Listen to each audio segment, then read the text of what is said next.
So besides Atlassian and GitHub, the next biggest account that you need to have for this course is an AWS account, or Amazon Web Services. So I'm going to go ahead and sign up for a free account.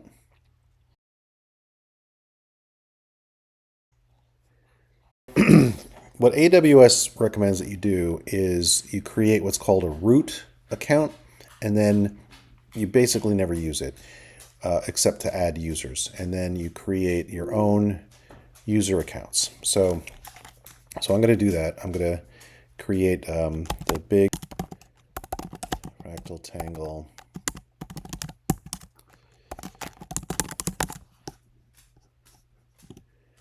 and I'm going to call it big fractal and verify it.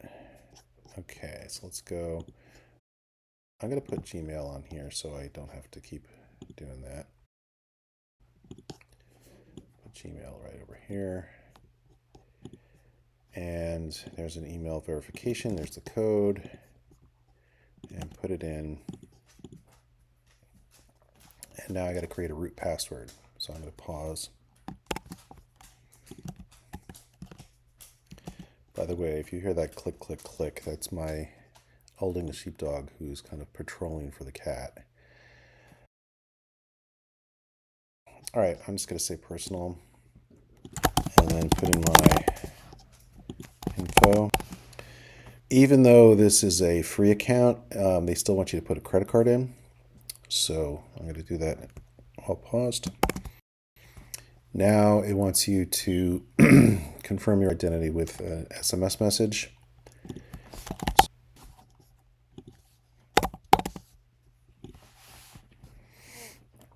All right, now you pick a support plan and really just go for the free one and complete sign up. Congratulations. Now, there's another thing, just like GitHub, you want to do the one-time password. I'm going to sign in as the root user.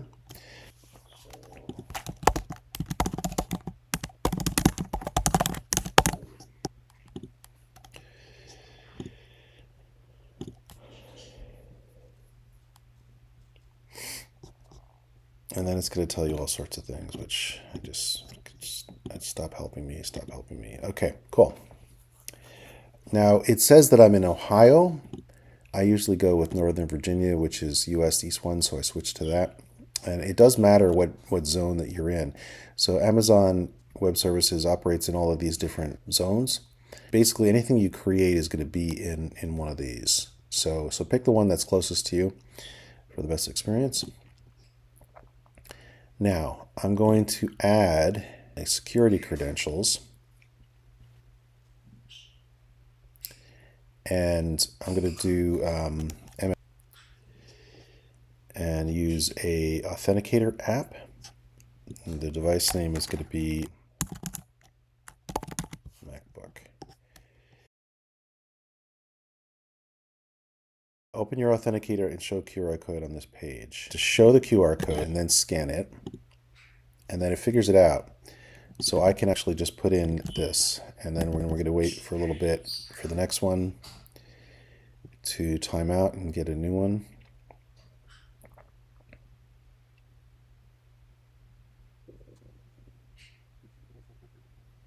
And grab that and hit add MFA. All right, so again, just like GitHub, the cool thing here is that I can sign out and then sign in.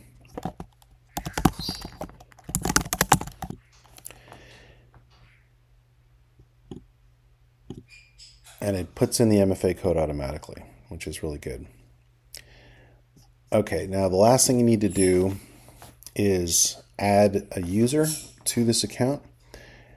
You go into the services, and you can either pick from this list here, or click all services, and you just got a ton of them. There's just way too much. Or you can search. Now I'm going to search for something called IAM, which stands for Identity and Authentication Management. or authorization management, I'm not sure which. And then you get this dashboard. And then you click on users and you can create a user. So in this case, I'm just going to create a new user called Tangle. And I'm going to provide access to the management console. I want to create an IAM user because I'm going to be doing things from the command line. And I'm going to make a custom password.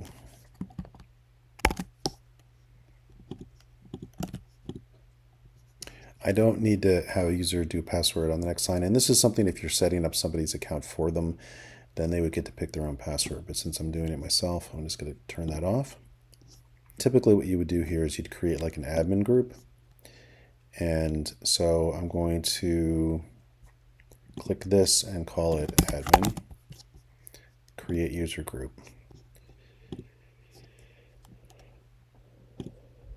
Review, create user. So I'm going to return to users list, and there's Tangle. I want to add MFA to this account as well. And to do that, I click on the account and then go into security credentials and do assign MFA device. So, I'll just call this one MacBook Tangle Authenticator app. Hit next, show the QR code, and then just go right in here and do scan QR code, and you can see it figures it out. So I'll do the first one, and then I'm going to wait for the next one and grab that. And now I've added MFA to my non-root user. So you can see here it says console sign-in link. This is interesting because I'm going to log out of Big Fractal here and then see if I can log in as Tangle.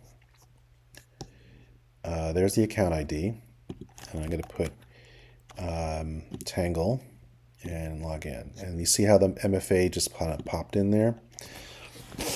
All right, so I'm going to go back to the root account, and you can get into the root account by doing this link down here, sign in using root user email.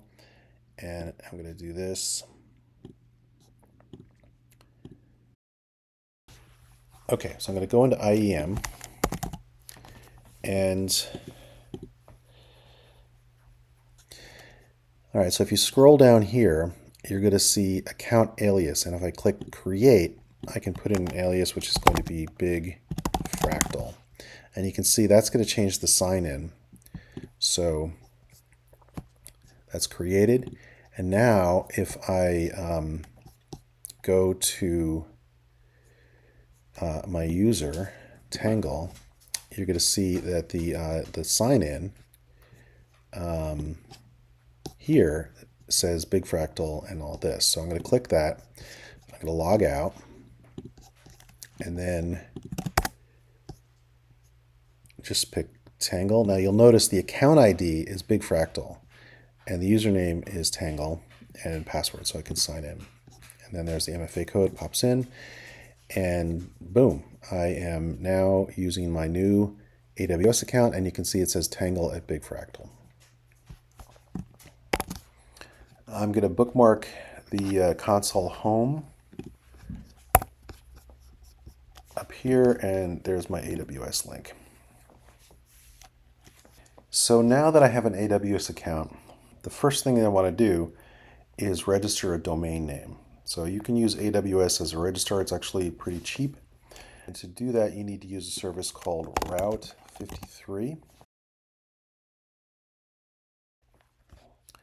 So sometimes you get the marketing webpage when you go to a service. The way to get around it is to click this little thing here and then go in the menu. It's a little confusing at first because they think you're going to read this. I'm going to go down to register domains, and you can see that I don't have any right now. I'm just going to click register domains. So I'm going to type in Big Fractal, search for it, and I'm going to select the main one, and then the org and the .NET variants. So you can see it's $36 a year. Auto renew is set to on. There's really no benefit to doing multiple years. You can see that it's just multiples. And I'm going to click next. And now it wants your contact info. I'm going to choose for this person my own information in. You want to have the admin and the tech contact same as the registrant unless you have a need to have separate ones. And then leave on the privacy protection here. So now it asks you to review. When you're happy, you click the check mark and say submit. So these have been registered, and it takes a little while for them to go through. You can check their status, and you can see it's in progress. It'll take a little bit. So we got some domain names, which we'll be using a lot when we start doing infrastructure as code and other things.